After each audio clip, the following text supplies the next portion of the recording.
আল্লাহ বলেন ছোট্ট নাপাক বীর্য থেকে তোমারে তৈরি করলাম, তুমি ছিলা পানির ফোঁটা, সেখান থেকে বানালাম জমাটবদ্ধ রক্তপিণ্ড, সেখান থেকে গোশতপিণ্ড, ওই গোশতের ভেতরে তোমার কঙ্কাল আমি জুড়ে দিলাম, কঙ্কালের উপরে গোশত দিয়ে প্যাকেট পড়ালাম, সর্বশেষে চামড়া দিয়ে ডেকোরেশন করে দিলাম। ছোট্ট ছিলাম আমরা, একেবারে একেবারে ছোট্ট, অনেক ছোট্ট। আস্তে আস্তে আমার হাত গজালো, আমার পা গজালো, আমার হেয়ারিং সিস্টেম চালু হলো, আমার রেসপিরেটরি সিস্টেম চালু হলো, আমার ডাইজেস্টিভ সিস্টেম চালু হলো, আমার স্টোমাক হলো, আমার ব্লাড সার্কুলেশন শুরু হলো, আমার হার্টের দুইটা পার্টিশন হলো, আল্লাহ রুহের ফুৎকার দিলেন, আমি মানুষ হয়ে দুনিয়ায় আসলাম। কোন সুবহানাল্লাহ। দুইটা পার্টিশন করে দিলেন, আর এই পাম্প মেশিন আমার মায়ের পেটের ভেতরেই চালু করে দিলেন কে? এক মুহূর্তের জন্য যদি এই পাম্প মেশিনটা বন্ধ হয়ে যায়, মুহূর্তে আমার ঠুস বানায় দিবে কে? আরে মানুষ রঙিন ফানুস দম ফুরাইলে তবু তো ভাই কারোরই নাই একটুখানি, আরে মানুষ রঙিন ফানুস, রঙিন ফানুস, আরে মানুষ। আল্লাহু আকবার। দুইটা জিনিস আল্লাহ দেয়, রুহু দেয় আর ফেরেশতা দেয়। কি দেয়? রুহু দেয় আর ফেরেশতা দেয়। মানুষ যখন মরে যায় দুইটাই চলে যায়, রুহুটাও চলে যায়, ফেরেশতাও চলে যায়, ঠিক কিনা? আমাদের কাঁধে ফেরেশতা আছে না নাই? দুই কান্দে ছিল যে তোমার দুইজনা পাহারা, তোমার একলা থুইয়া পালাইছে তাহারা, তোমার আট কুঠুরি নয় দরজা বন্ধ এবার হলো রে, হলো মুখে আল্লাহ রসুল সবে বলো, ও মুখে আল্লাহ রসুল সবে বলো, দুয়ারে আইসাছে পালকি নায়রি গাও তো হলো রে, তোলো মুখে আল্লাহ রসুল সবে বলো, ঠিক কিনা? রুহুর ফুৎকার যখন মায়ের পেটে দিলেন, হার্টবিট চালু হয়ে গেল, অলিন্দ নিলয়। বাংলায় কি বলে? ইংরেজিতে সিস্টলিক এন্ড ডায়াস্টলিক। ধপ ধপ ধপ করে আমার এই হার্টের পার্টিশন থেকে ধপ ধপ করে আমি যে পৃথিবীতে এসেছি এটা জানান দিল কে? এই প্রক্রিয়ায় আল্লাহ আমারে বানালেন। এই যে এতগুলো মাস মায়ের পেটের ভেতরে ছিলাম, পৃথিবীর কেউ আমারে খাবার দিতে পারছে? চিকিৎসা করতে পারছে? যে কবিরাজ আমারে খাবার দিলেন, অক্সিজেন দিলেন, ওই কবিরাজের নাম কি? আল্লাহ। 7 মাস আল্লাহ বললেন ফি যুলুমাতিন সালাস, তিনটা প্যাকেটের ভিতরে তুমি ছিলা। কোরআন বলে কয়টা প্যাকেট? জোরে বলেন, সবাই বলেন কয়টা? কোরআনের ভাষ্য মতে 3টা প্যাকেট। মডার্ন সায়েন্সও তাই বলেছে, 3টা প্যাকেট। প্রথম প্যাকেটের নাম প্লাসেন্টা, ইংরেজিতে বলে প্লাসেন্টা। এটা হচ্ছে ফুল, বাচ্চা বের হওয়ার কিছুক্ষণ পরে মায়ের জরায়ুর ওখান থেকে একটা ফুল বেরিয়ে আসে, এইটার প্যাকেটে ছিলাম। প্যাকেট বানাইছিল কে? 2 নম্বর প্যাকেটের নাম ওম, মায়ের জরায়ু, জরায়ুর প্যাকেটের ভিতরে ছিলাম। 3 নম্বর হচ্ছে আমার মায়ের পেট, আর বেলি, এই পেটের প্যাকেট। 3টা প্যাকেটের ভিতরে ফি করারিন মাকিন, গোপনতম প্রকোষ্ঠে আমাকে মায়ের পেটের ভেতর থেকে পৃথিবীতে বের করে দিল কে?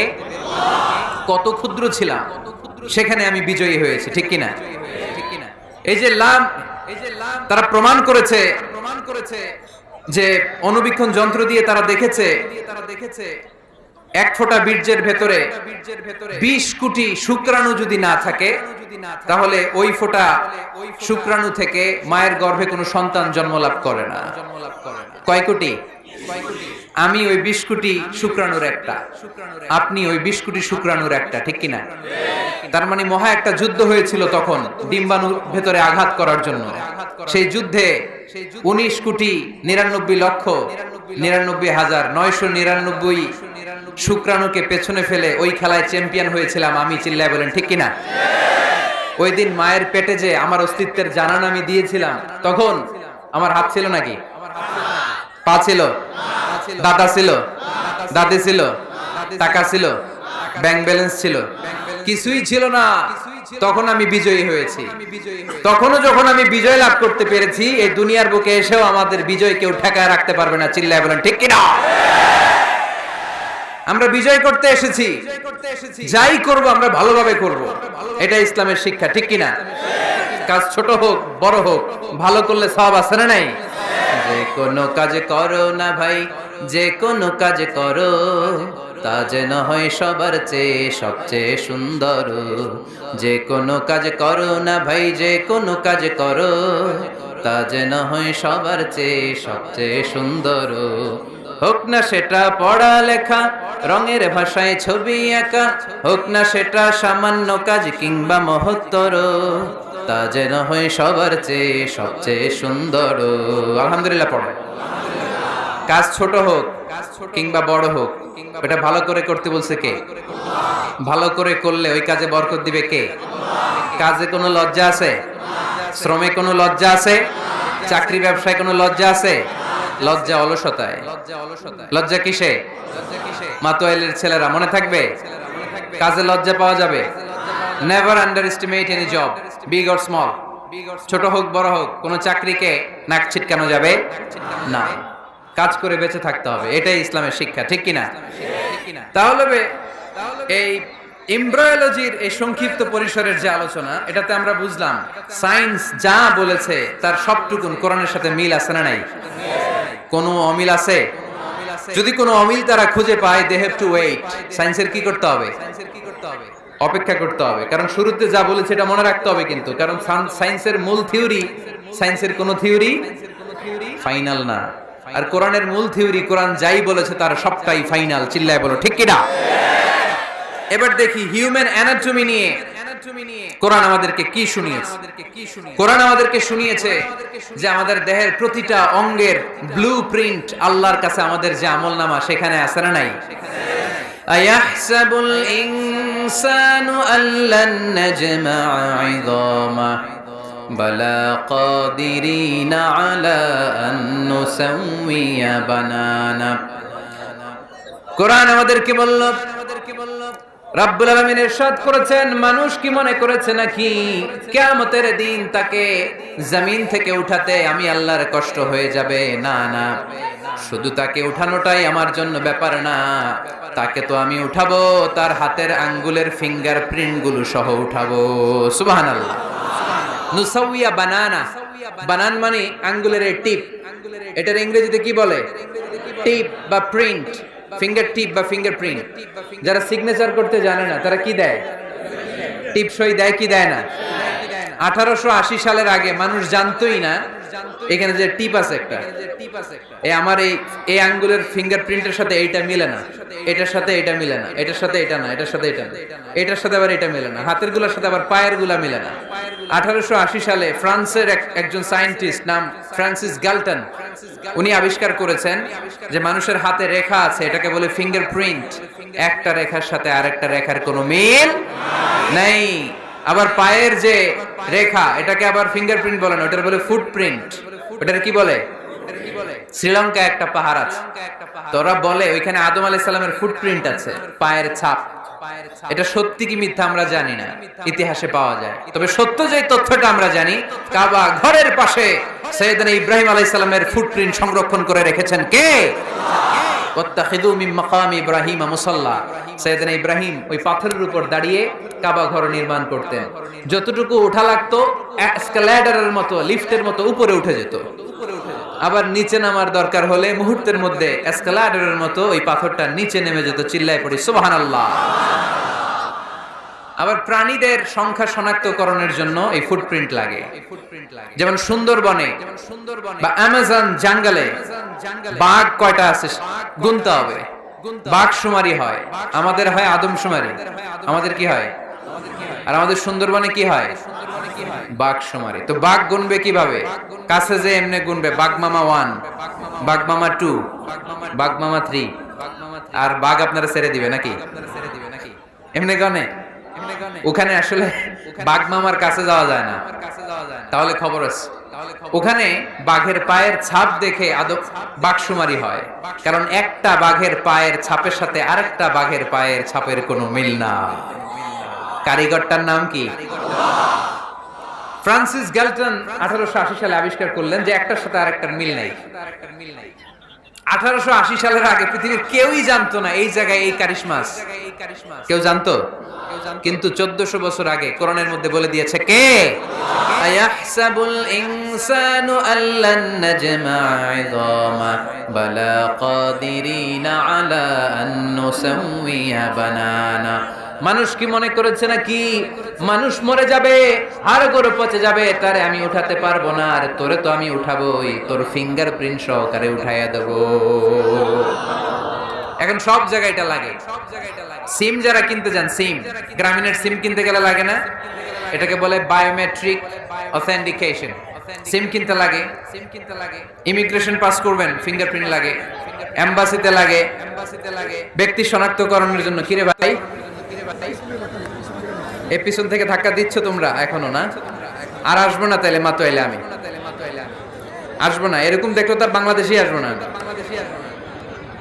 এরকম প্রতিদিন কষ্ট দিলে আমাদের পক্ষে সম্ভব না। প্লিজ এরকম করো না।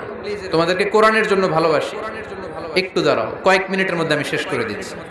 তাহলে ফিঙ্গারপ্রিন্টের ব্যাপারে সায়েন্স যা বলেছে আর কোরআন যা বলেছে কোনো অমিল আছে? নাই। এরপর আল্লাহ যে উঠাবেন, মিনহা খালাকনাকুম ওয়া ফিহা নুঈদুকুম ওয়া মিনহা নুখরিজুকুম তারাতান উখরা। মাটি থেকে বানালাম, মাটি থেকে তোমাদেরকে তৈরি করলাম, মাটির কবরে তোমাদেরকে শুইয়ে দিলাম, আবার মাটির কবর থেকে হাসরের মাঠে আমাদেরকে তুলে ফেলবেন কে? এখন এই যে মাটির ভেতরে আমরা রইলাম, মাটির ঘরে আমরা থাকলাম, পচে গেলাম, মরে গেলাম, কিভাবে উঠাবে? আল্লাহ রাসূল সাল্লাল্লাহু আলাইহি ওয়াসাল্লাম বললেন কিভাবে তোমাদেরকে উঠাবে শোনো। মজার ঘটনা, খেয়াল করে শুনেন। আল্লাহ রাসূল সাল্লাল্লাহু আলাইহি ওয়াসাল্লাম বললেন, সহিহ মুসলিমের বর্ণনা, ইন্না ফিল জাসাদি আযমান লা তাআকুলুহুল আরদু আবাদান ওয়া মিনহু ইউরাক্কাবুল খালকু কুল্লুহু ইয়াউমাল কিয়ামা। আল্লাহ রাসূল বললেন, নিশ্চয়ই প্রত্যেক মানুষের, প্রত্যেক প্রাণীর দেহের মধ্যে একটা ছোট হাড় আছে। কি আছে? হাড় বা হাড্ডি। লা তাআকুলুহুল আরদু আবাদা, মাটি কখনো এই হাড্ডিটারে খেতে পারে না। ওয়া মিনহু ইউরাক্কাবুল খালকু কুল্লুহু ইয়াউমাল কিয়ামা, কিয়ামতের দিন ওই হাড্ডিকে বেসিক ধরে সবগুলো মানুষকে দাঁড় করায় দিবে কে? সাহাবারা জিজ্ঞেস করলেন, আইয়ু আযমিন ইয়া রাসূলুল্লাহ, ও আল্লাহর হাবিব ওই হাড্ডিটার নাম কি? আমাদের জানতে বড় মনে চায়। বিশ্বনবী বললেন, হাড্ডিটার নাম হলো আজবুয জানাব। আজবুয জানাব ইংরেজিতে বলে কক্সিক্স। ইংরেজিতে কি বলে? ডাক্তার হবা কে কে? হাত তোলো। ডাক্তার হতে চাও দেখি কে কে? মাতোয়েলের ছেলেরা এদিকে ডাক্তার নাই। তোমরা পুলিশের লাঠি চার্জ বাহিনীতে যোগ দিও। যে ধাক্কা ধাক্কি শিখছো তোমরা, তোমরা পুলিশের লাঠি চার্জের একটা উইং থাকে না, ওইখানে চাকরি নিয়ে কোপায় ফেলবা একেবারে পিটায়। যেই ধাক্কা ধাক্কি করতেছো কোরআনের মাহফিলে। তাহলে ডাক্তার হওয়া কারা কারা দেখি? মাশাআল্লাহ, মাশাআল্লাহ। আল্লাহ তোমাদেরকে বড় ডাক্তার হওয়ার তৌফিক দান করুক। হাত নামাও। আজকে বাসায় যে লিখবা কক্সিক্স, এই কক্সিক্স এটাকে আরবিতে বলে, সহিহ মুসলিম শরীফের হাদিস, আজবুয জানাব। আমাদের যে শির দ্বারা আছে না নাই, এটারে বলে মেরুদণ্ড, ডাক্তারি ভাষায় স্পাইনাল কর্ড। এই স্পাইনাল কর্ডের একেবারে নিচে ট্রায়াঙ্গেল, ত্রিভুজ আকৃতির তিন কোণার একটা ছোট্ট হাড্ডি আছে। কয় কোণা? তিন কোণা। এটা প্রাণীরও আছে, আমাদেরও আছে। হিন্দুরা যখন শ্মশানে মানুষ পোড়ায়, গোশত, হাড্ডি, রক্ত সব পুড়ে যায়, কিন্তু এই ট্রায়াঙ্গেল কক্সিক্স পুড়ে না। আমাদেরকে কবরস্থানে যখন শুইয়ে দেয়া হয়, আমাদের হাত পা মাটিতে খেয়ে ফেলে, সব জীর্ণ শীর্ণ হয়ে যায়, পচে যায়, গলে যায়, কিন্তু শিরদাঁড়ার নিচে ট্রায়াঙ্গেল, ত্রিভুজ আকৃতির যে হাড্ডির কণা, যেটার নাম কক্সিক্স, ওইটা কখনো পচে? কিয়ামতের দিন ওই কক্সিক্স থেকে, ওইটাকে বেসিক অফ দ্য বেসিক্স ধরে আমাদেরকে উঠায় দিবে কে? এজন্য আল্লাহ বললেন, মিনহা খালাকনাকুম ওয়া ফিহা নুঈদুকুম ওয়া মিনহা নুখরিজুকুম তারাতান উখরা। মাটি থেকে বানালাম, মাটির কবরে শুইয়ে দিলাম, আবার মাটির কবর থেকে তোমাদেরকে দাঁড় করাবে কে? তাহলে আজবুয জানাব কোরআনের ভাষা, হাদিসের ভাষা, বিজ্ঞানের ভাষা হচ্ছে কক্সিক্স। মিল আছে না নাই? চিল্লায় বলতে হবে, মিল আছে না নাই? কি কষ্ট হচ্ছে আপনাদের? আরো 2-1 মিনিট শুনবেন? শুনবেন? শুনবেন? তাহলে তাকবীর পড়েন, লিল্লাহি তাকবীর। লিল্লাহি তাকবীর, লিল্লাহি তাকবীর। তাহলে হিউম্যান অ্যানাটমি নিয়ে আমরা সায়েন্সের ভাষ্য আর কোরআনের ভাষ্য যা শুনেছি মিল আছে না নাই? এবার আমরা ফিজিক্স নিয়ে শুনবো। ফিজিক্স মানে কি? পদার্থবিদ্যা। পদার্থের অনেক গুরুত্বপূর্ণ একটা এলিমেন্ট হচ্ছে লোহা। লোহা চিনি আমরা? এই মাইকে লোহা আছে না নাই? লোহা ছাড়া মাইক বানানো যায়, বাড়ি বানানো যায়, গাড়ি বানানো যায়, ক্যামেরা বানানো যায়, মোবাইল বানানো যায়, প্লেন বানানো যায়, কম্পিউটার বানানো যায়। লোহা ছাড়া কিছুই হয় না, ঠিক কিনা? যেহেতু লোহা ছাড়া কিছুই হয় না, এই জন্য লোহার নামে আল্লাহ কোরআনে একটা সূরাই দিয়ে দিলেন। সুবহানাল্লাহ বাড়িতে গিয়ে বললেন। ওই সূরাটার নাম আরো জোরে, মাশাআল্লাহ। আল্লাহ বললেন ওয়া আলান্না লাহুল হাদিদ, ও দাউদ তোমার জন্য লোহারে আমি নরম বানিয়ে দিলাম। ফিহি বাসুন শাদীদ ওয়া মানাফিউ লিন-নাস ওয়া আনজালনাল হাদিদা ফিহি বাসুন শাদীদ ওয়া মানাফিউ লিন-নাস। আমি লোহাকে আকাশ থেকে নাজিল করলাম, লোহার ভেতরে রয়েছে অনেক শক্তি। মানাফিউ লিন-নাস, মানুষের জন্য উপকার। এই লোহা দিয়ে নানান ধরনের জিনিস বানানোর কৌশল আমাদেরকে শিখালো কে? এই ছেলে রাইট, এই ছেলে রাইট। এই চিল্লাচিল্লির মধ্যে পারা যাবে? হাদিদ মানে লোহা। হাদিদ মানে কি? লোহা। আল্লাহ বললেন, খেয়াল করে শুনেন। এই যে মাশাআল্লাহ ঠান্ডা, হ্যাঁ এবার ঠিক আছে, এরকম থাকো, এরকম থাকো। লোহা, লোহা, সূরার নাম হাদিদ, লোহা। ওয়া আনজালনাল হাদিদ, লোহাকে আমি নাজিল করেছি। এই আয়াত থেকে বোঝা গেল লোহা পৃথিবীর উপাদান না।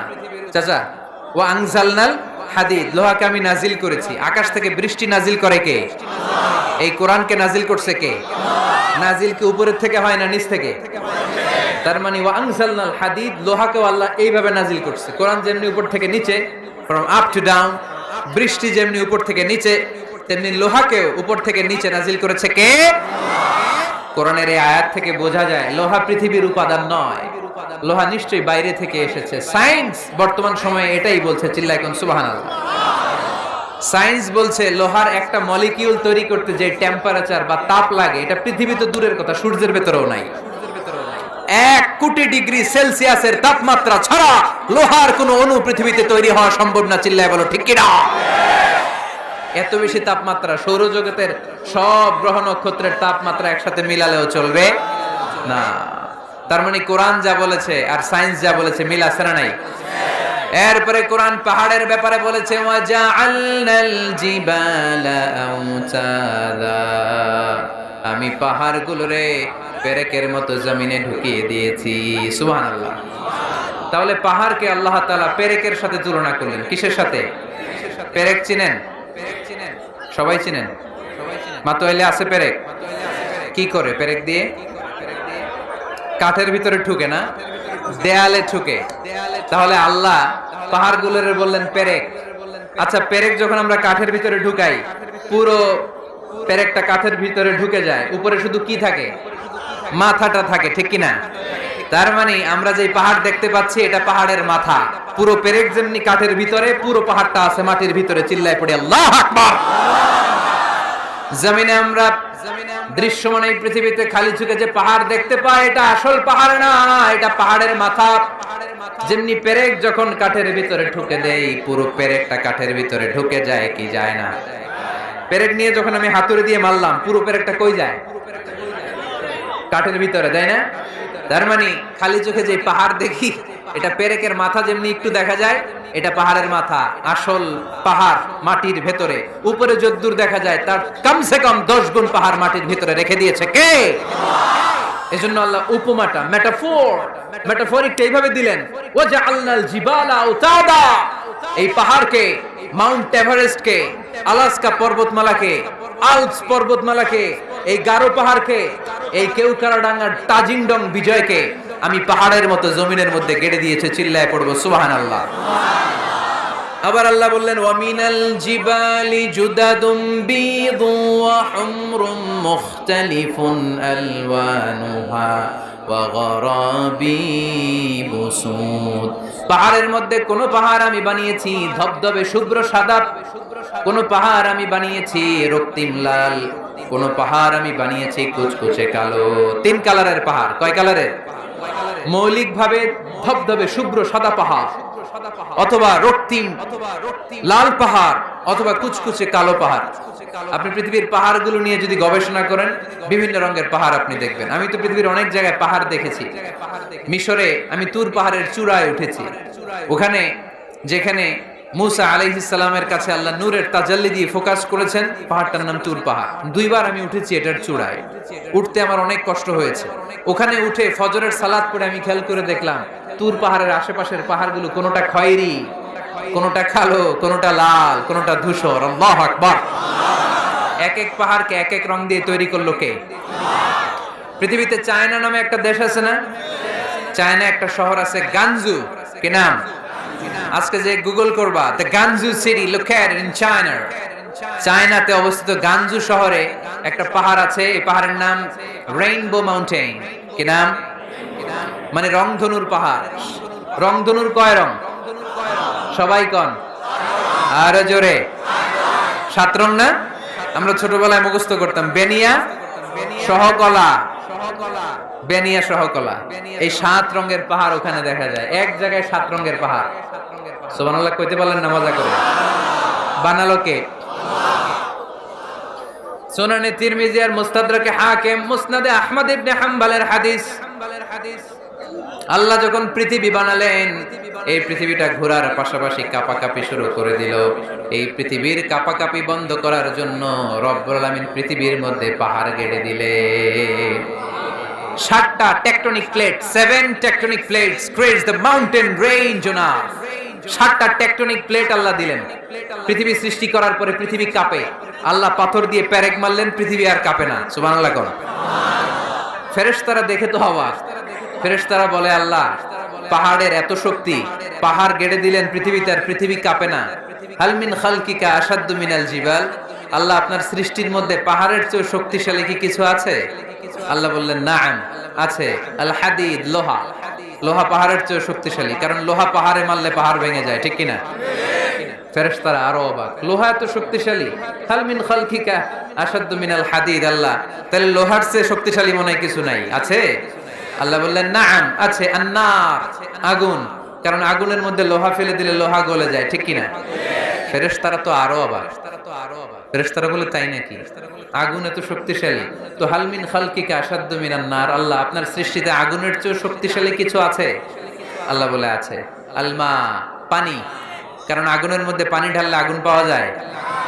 ফেরেশতারা তো এবার আরো অবাক, পানি এত শক্তিশালী, ওই পানি গট গট গট গট করে আমরা খাই, এত শক্তিশালী আল্লাহ। হাল মিন খালকিকা আশাদ্দু মিনাল মা।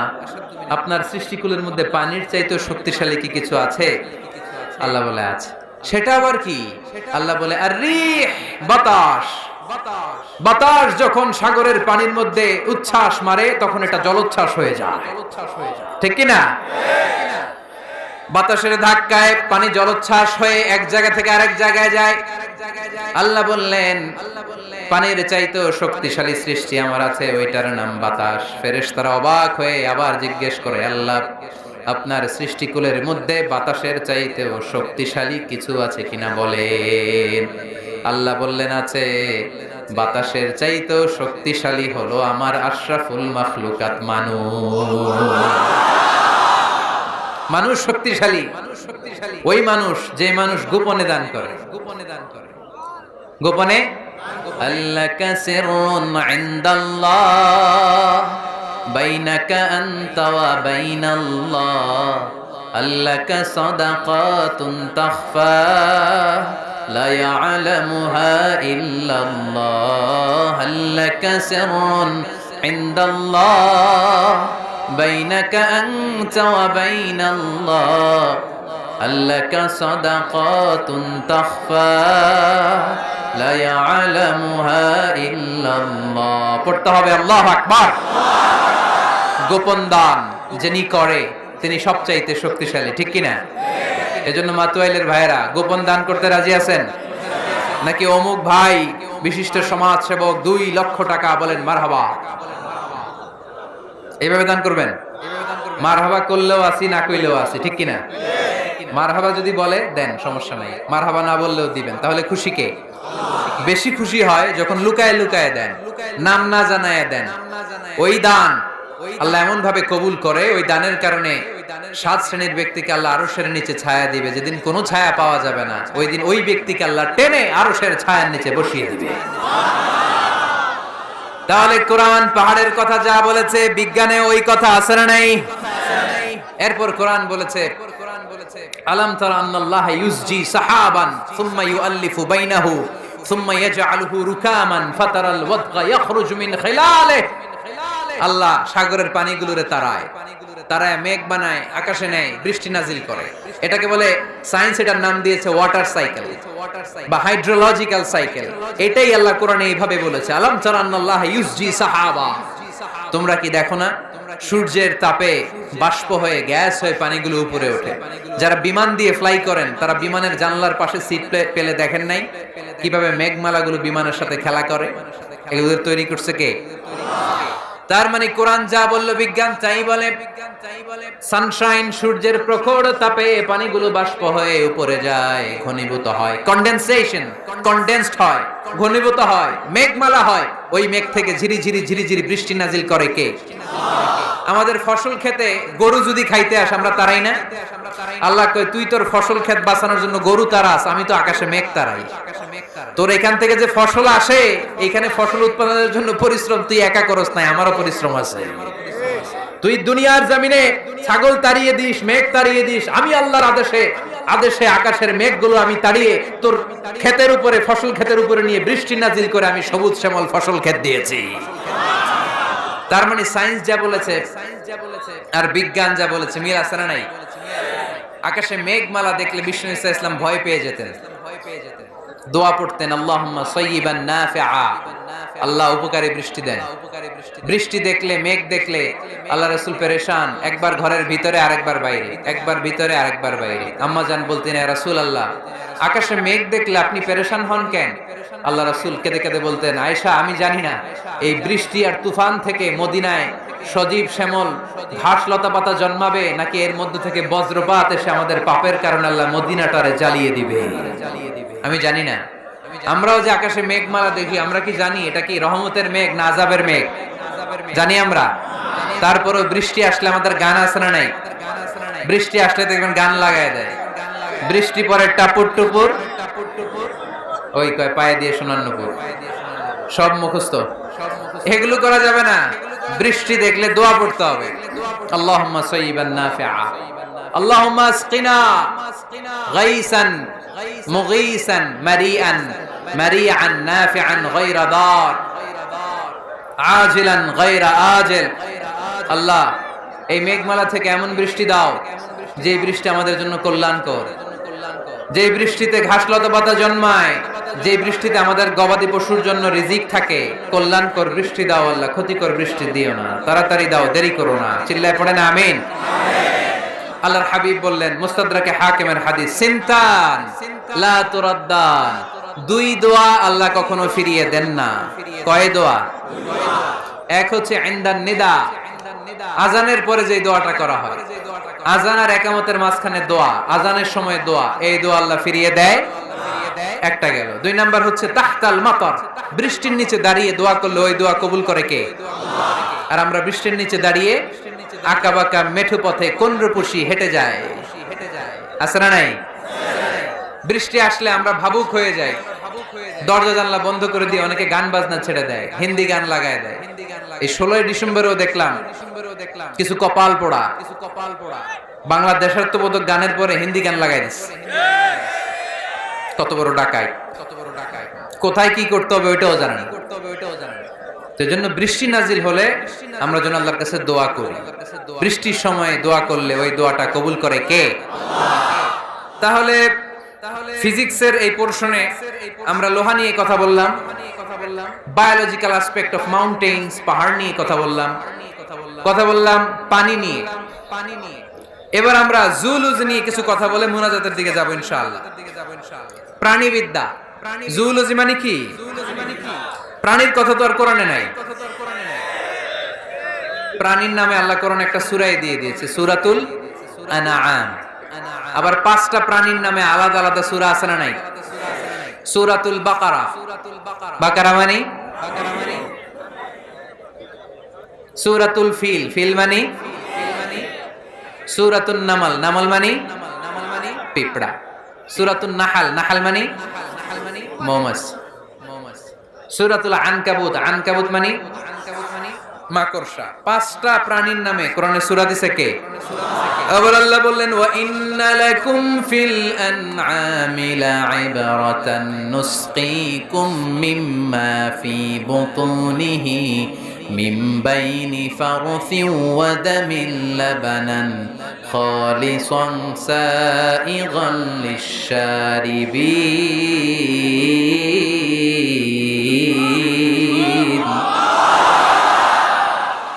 প্রাণীর পেটের ভেতর থেকে আমি তোমাদের জন্য একটা লিকুইড পদার্থ বের করি, মিমবাইনি ফারসিন ওয়া দামিল লাবানা। এই লিকুইড পানিটা গোবর আর রক্তের মাঝখান দিয়ে আমি বের করি, কিন্তু এই পানিটার মধ্যে গোবরও মিশে না, রক্তও মিশে না। সুবহানাল্লাহ।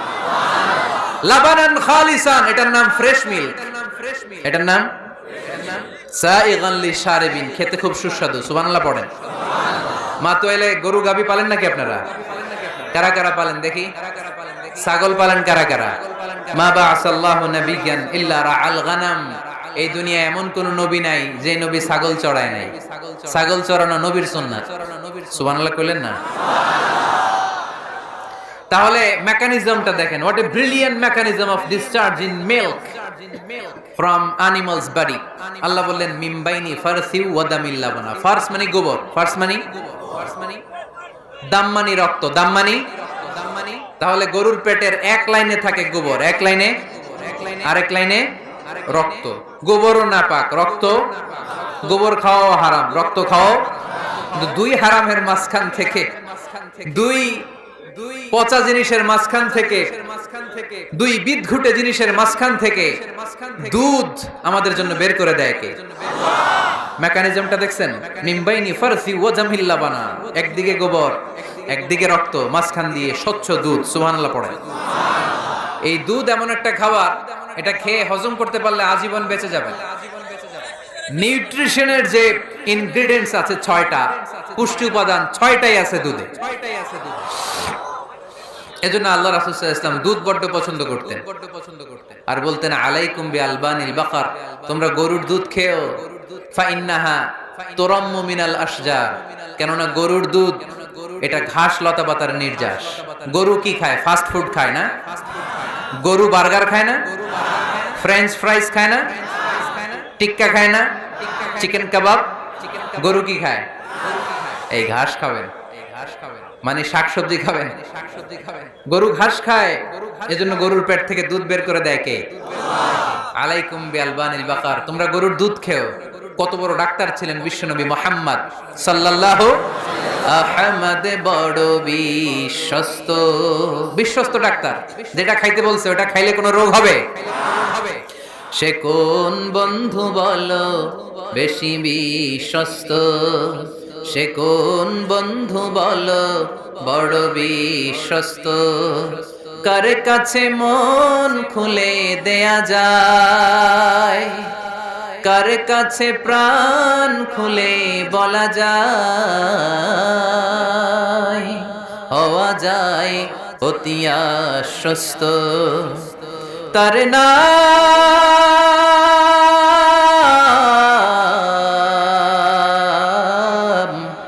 আহমদ, বড় বিশ্বস্ত। সুবহানাল্লাহ পড়েন।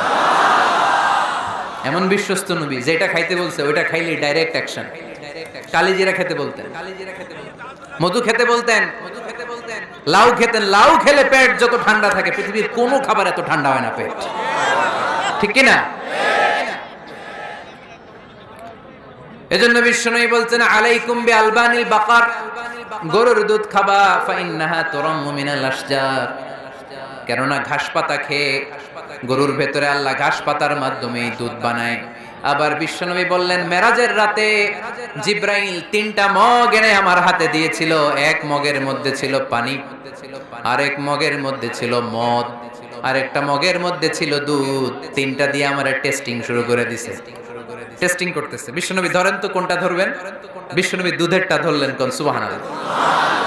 সাইয়েদনা জিব্রাইল বললেন আখাসতাল ফিতরা, নবী আপনি যেমন ধরছেন তেমন, আপনি যেমন, আপনার স্বভাব যেমন, নিয়েছেনও তেমন।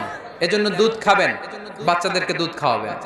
অনেক মায়েরা বাচ্চাদেরকে বুকের দুধ খাওয়াতে চায় না, ডানু খাওয়ায়, ল্যাকটোজেন খাওয়ায়, সিরালাক খাওয়ায় না। আমার মায়েরা, আমার সম্মানিত বোনেরা, বাচ্চাদেরকে দুধ খাওয়াবেন। ওয়াল ওয়ালিদাতু ইরদি'না আওলাদাহুন্না হাওলাইন, 2 বছর খাওয়াবেন, কামিলাইন, পরিপূর্ণ। লিমান আরাদা আন ইউতিম্মার রাদাআ, কারণ মায়ের বুকের দুধের প্রথম দিক থেকে যে দুধটা বের হয় এটাকে বলে শাল দুধ। এই শাল দুধের মধ্যে অনেক ন্যাচারাল ভ্যাকসিন আছে। ডাক্তাররা বলেছে বাচ্চাদের ব্রেইন, হাড্ডি শক্ত হওয়া, মেমোরি শার্প হওয়া, উদ্যম আর উজ্জীবিত হওয়ার জন্য, সজীব আচরণের হওয়ার জন্য মায়ের বুকের দুধটা খুবই জরুরি। এটা অবশ্যই খাওয়াবেন। আর এই মায়ের বুকের দুধের ভিতরে আল্লাহ বাচ্চার জন্য প্রথম টিকাটা ফ্রি দিয়ে দিছে। বাচ্চার জন্য কিছু টিকা দেয়া লাগে না, যক্ষা এটা সেটা, প্রথম টিকাটা ফ্রি। প্রথম টিকাটা আল্লাহ দিছে মায়ের বুকের দুধের ভিতরে। এজন্য নিজেরাও দুধ খাবো, বাচ্চাদেরকেও মায়ের বুকের দুধ খাওয়াইতে হবে, ঠিক কিনা? গরুর দুধের ভিতরে অনেক পুষ্টি আছে, হজম করতে পারলে অনেক পুষ্টি। আমরা যেন বেশি বেশি দুধ পান করি, আল্লাহ তুমি তৌফিক দান করো। তাহলে দুধের এই কথা কোরআনে যা আছে, সায়েন্স তাই বলছে। কোরআন বলছে ১৫০০ বছর আগে, সায়েন্স এখন খালি ঘোষণা দিতেছে বাচ্চাদের দুধ খাওয়ান, গরুর দুধ খান, এটাতে উপকার আছে। তার মানে এই প্রাণীকুলের ব্যাপারে, প্রাণীবিদ্যার যে তথ্য, কোরআন আর বিজ্ঞান মিল আছে না নাই? এরপরে কোরআন বলেছে মধু খাও। وَأَوْحَى رَبُّكَ إِلَى النَّحْلِ أَنِ اتَّخِذِي مِنَ الْجِبَالِ بُيُوتًا وَمِنَ الشَّجَرِ وَمِمَّا يَعْرِشُونَ ثُمَّ كُلِي مِنْ كُلِّ الثَّمَرَاتِ فَاسْلُكِي سُبُلَ رَبِّكِ ذُلُلًا يَخْرُجُ مِنْ بُطُونِهَا شَرَابٌ مُخْتَلِفٌ أَلْوَانُهُ فِيهِ شِفَاءٌ لِلنَّاسِ إِنَّ فِي ذَلِكَ لَآيَةً لِقَوْمٍ يَتَفَكَّرُونَ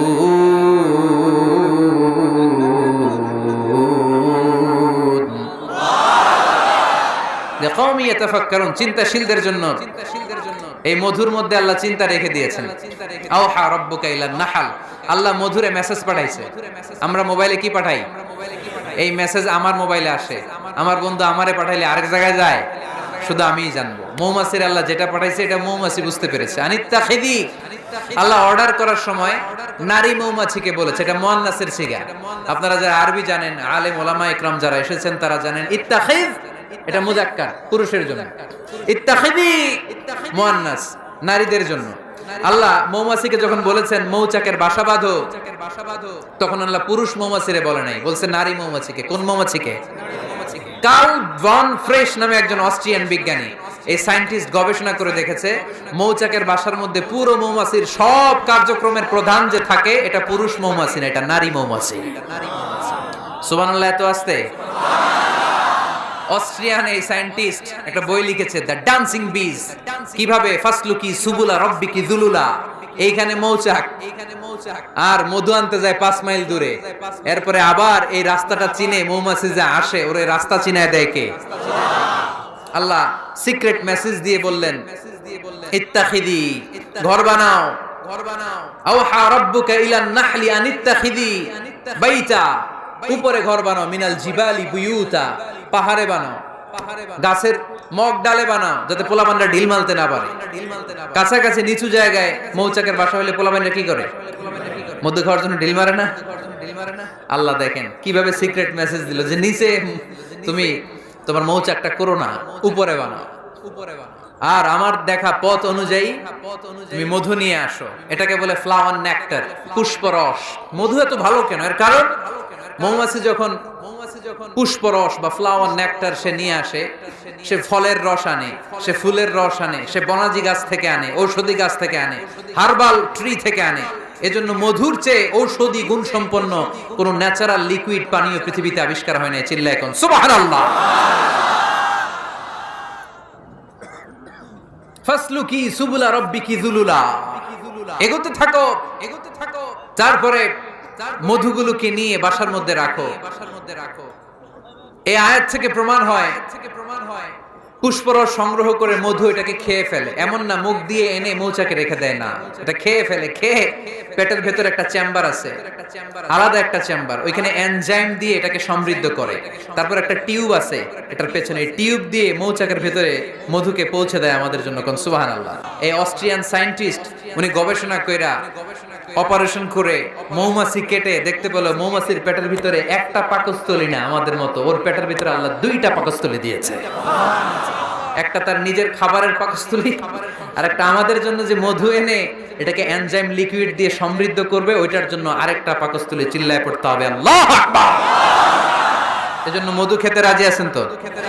বিষ্ণু ঈসা ইসলাম ফ্রেশ মধু খেতেন, দুর্গন্ধযুক্ত মধু বিষ্ণু নবী সাল্লাল্লাহু আলাইহি সাল্লাম কখনো খেতেন না।